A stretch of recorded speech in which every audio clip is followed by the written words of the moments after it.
In the flat, fertile fields of Northwest Ohio, two brothers are quietly writing the next chapter of a remarkable American farm story. Jay and Wade are seventh-generation producers, working the same soil their grandparents once walked, and transforming a 1,500-acre family operation into a 3,000-acre, technology-driven powerhouse. Their mission is simple but ambitious: to grow more, to do it smarter, and to make sure there is a future on this land for an eighth generation.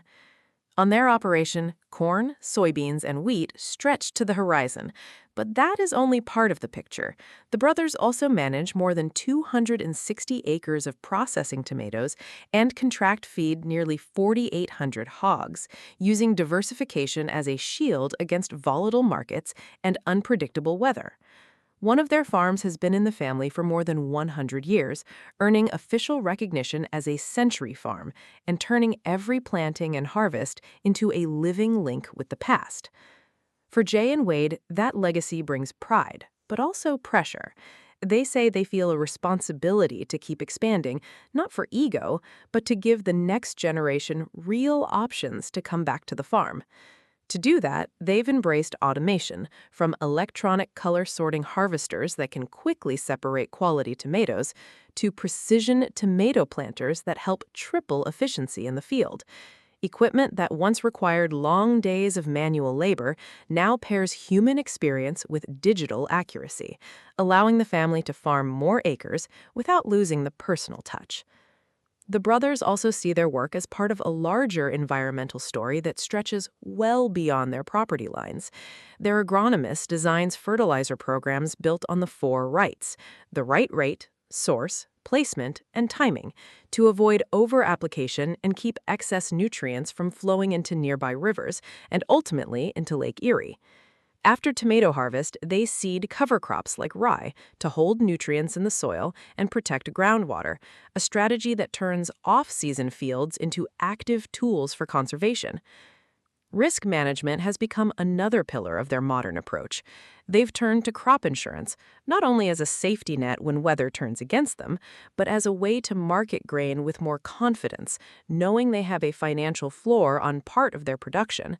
They credit advisors for urging them to mitigate risk more aggressively and say the result is better sleep at night when planting is delayed or yields are threatened. Behind the scenes, a key financial partner helps make expansion possible. The brothers say Farm Credit Mid-America stepped in when they needed to purchase new land and take on extra acres, offering both capital and guidance on how much they could and should leverage as they grew. They describe the lender as deeply knowledgeable and invested in seeing the family succeed, not just this season, but over decades. Still, for all the talk of technology and finance, this story remains rooted in memory and emotion. The family still owns and uses much of the older equipment, including a tomato planter that Jay remembers driving as a child, so small he once steered it into a neighbor's corn because he could not fully press the clutch. He often thinks about how proud his grandfather would be to see what the operation has become, and he feels that pride whenever he spots a can of tomatoes in a grocery store and quietly thinks, "The odds are good, some of those came from our fields." For Jay and Wade, succession planning isn't a legal phrase, it's a personal promise. His father managed to pass the farm intact to his sons, and now they hope to do the same for their children, nieces, and nephews, keeping the land together as one working whole. In their view, that's what makes the early mornings, the long seasons, and the constant decisions worth it. The chance to hand over a thriving, resilient operation, and with it, an enduring American legacy.